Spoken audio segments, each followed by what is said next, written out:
बिस्मिल्लाहिर्रहमानिर्रहीम। अस्सलाम वालेकुम डियर स्टूडेंट्स। आज हम एक्सरसाइज नंबर 2.2 स्टार्ट करेंगे। ये लॉगरिथम्स के बारे में है।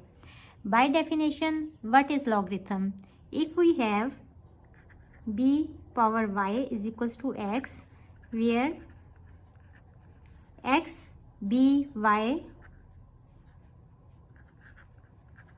belongs to the set of real numbers r, and we have some conditions: b is greater than 0 and b is not equals to 1 and x is greater than 0, then we say that y is the logarithm of x with the base b, written as y is equals to log base b x, where b power y is equals to x. For example, if we have a number, suppose 9 square is equals to 81, then here we have b is equals to 9, y is equals to 2 and x is equals to 81.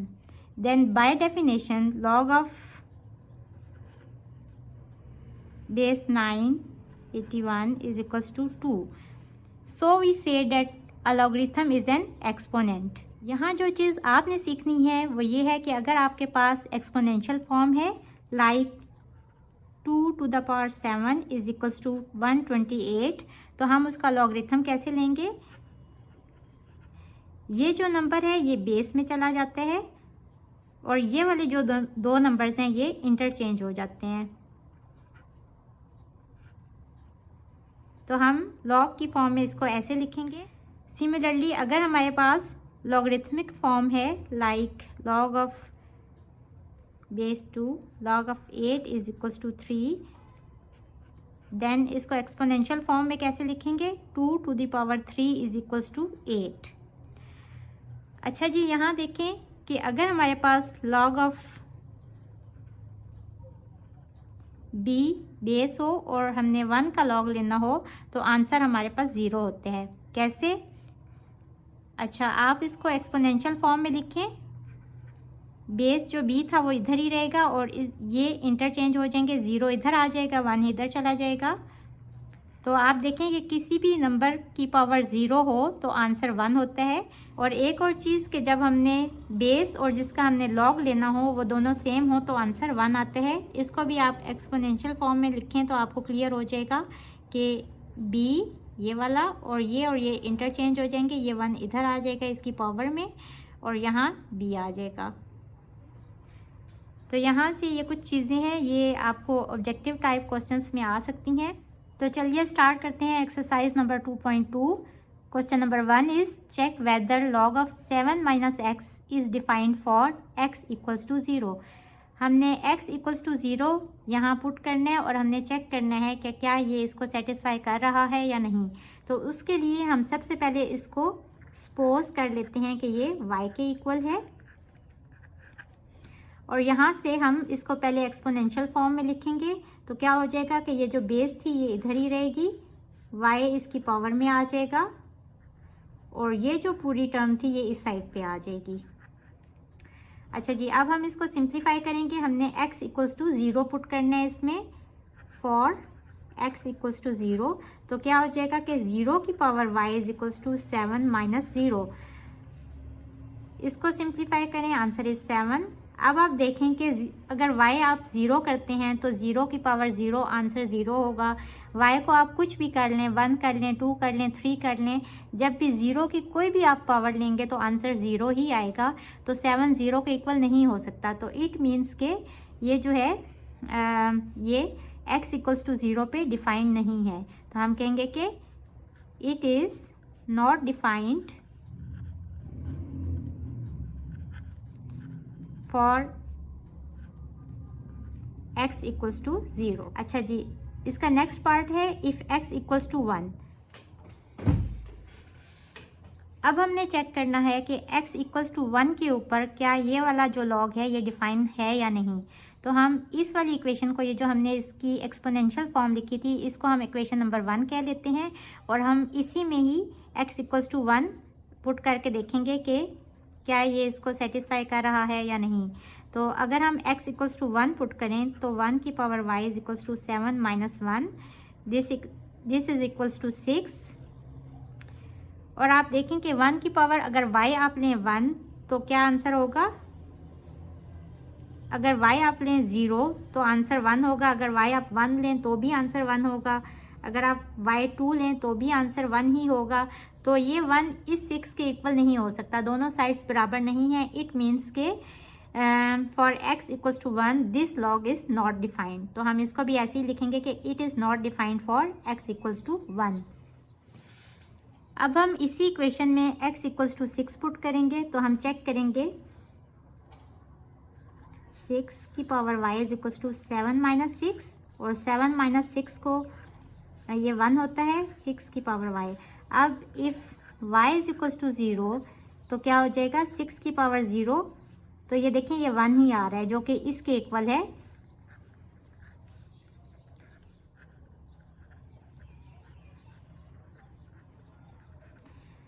It means that log of 7 minus x is equals to y is defined for y is equals to 0। अब आप देखें कि अगर आप y की इसके अलावा कोई और वैल्यू लेते हैं, सपोज आप y इक्वल्स टू 1 लेते हैं, तो 6 की पावर 1 इज़ 6, तो वो इसके इक्वल नहीं है इस साइड के। तो हम कहेंगे कि बाकी वैल्यूज़ के ऊपर y की बाकी वैल्यूज़ के ऊपर ये लॉग डिफाइन नहीं हो रहा, तो ये सिर्फ y इज इक्वल्स टू 0 के ऊपर डिफाइन हो रहा है। तो इसलिए हम ये कंडीशन यहाँ लिखेंगे, मस्ट है। नेक्स्ट पार्ट में देखें x is greater than equals to 7। अब इक्वलिटी का साइन है, मीन्स के x 7 हो सकता है, और ग्रेटर का साइन है, इट मीन्स के x 8, 9 और up to so on x की ये वैल्यूज़ हो सकती हैं।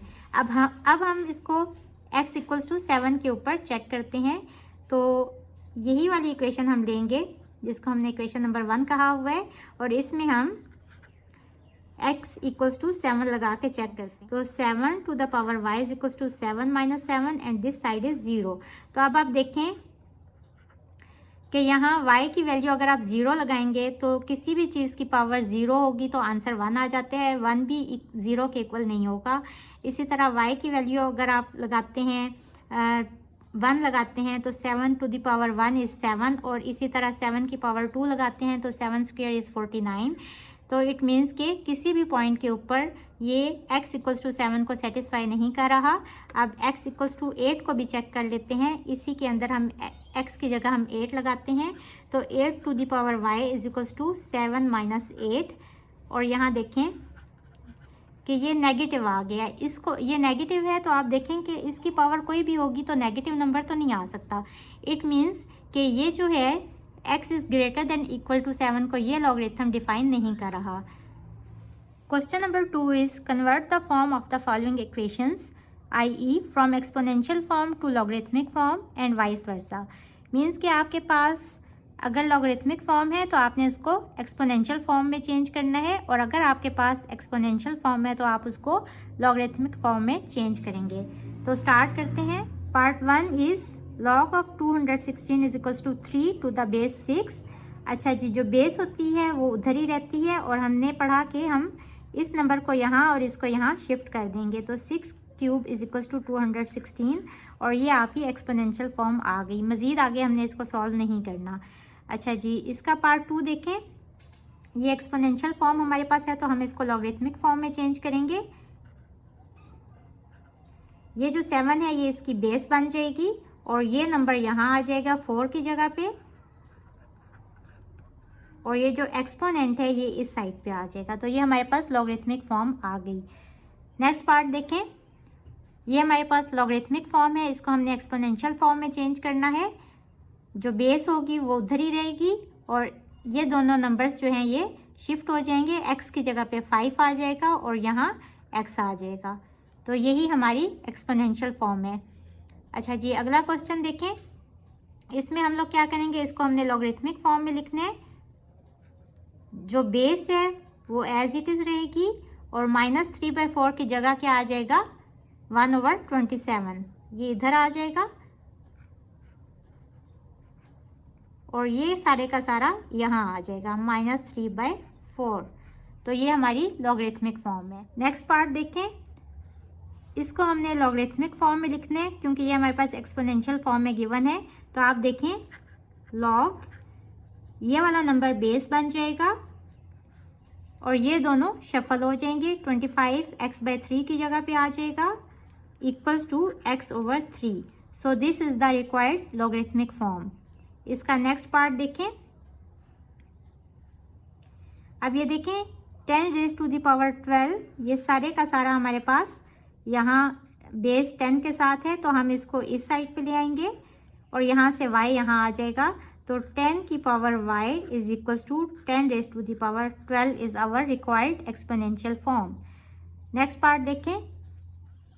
यहाँ हमने इसको लॉगरिथमिक फॉर्म में लिखना है। लॉग बेस वही रहेगी, 1/64 यहाँ आ जाएगा और ये जो एक्सपोनेंट में था x/4 ये यहाँ आ जाएगा। नेक्स्ट पार्ट देखें, ये लॉगरिथमिक फॉर्म में है, इसको हम एक्सपोनेंशियल फॉर्म में चेंज करेंगे।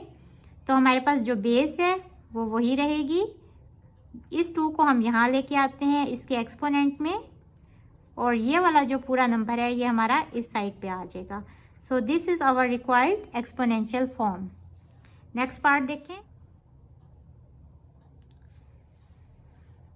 नेक्स्ट पार्ट है log of 2x minus 3 equals to 1 with the base 5। तो इसको हम एक्सपोनेंशियल फॉर्म में कैसे चेंज करेंगे कि हम क्या करते हैं कि बेस वही रहती है, जो यहाँ नंबर होता है वो इसका एक्सपोनेंट बन जाता है और ये जो एक्सपोनेंट है ये इस साइड पे आ जाएगा। और किसी भी नंबर की पावर अगर 1 हो तो वो नंबर इटसेल्फ होता है। आप इसको मज़ीद ऐसे लिख सकते हैं, लेकिन इसके आगे इसको सिंप्लीफाई नहीं करना क्योंकि ये हमारी एक्सपोनेंशियल फॉर्म आ गई। अच्छा जी, नेक्स्ट पार्ट देखें। 2x + 1 is equals to 2⁻3। ये एक्सपोनेंशियल फॉर्म में है और इसको हमने लॉगरिथमिक फॉर्म में चेंज करना है। तो लॉग ये हमारे पास, अच्छा यहाँ देखें, अब यहाँ देखें ये बेस बनेगी और इसका जो एक्सपोनेंट है ये इस साइड पे चला जाएगा और ये वाला जो नंबर है ये यहाँ आ जाएगा। अगर आपको यहाँ थोड़ी सी कंफ्यूजन हो रही हो तो आप इसको ऐसे भी लिख सकते हैं और उसके बाद आप इसकी लॉगरिथमिक फॉर्म लिख सकते हैं कि ये जो नंबर था ये इसकी बेस में आ गया और इन दोनों नंबर्स ने अपनी जगह इंटरचेंज कर ली। तो 2x + 1 यहाँ आ गया 3 की जगह पे और जो 3 था वो जो इसका एक्सपोनेंट था वो इस साइड पे आ गया। So this is our required logarithmic form. Hopefully बच्चों आपको आज के लेक्चर की समझ आ गई होगी। इसके साथ ही मुझे दें इजाज़त। अल्लाह हाफिज़।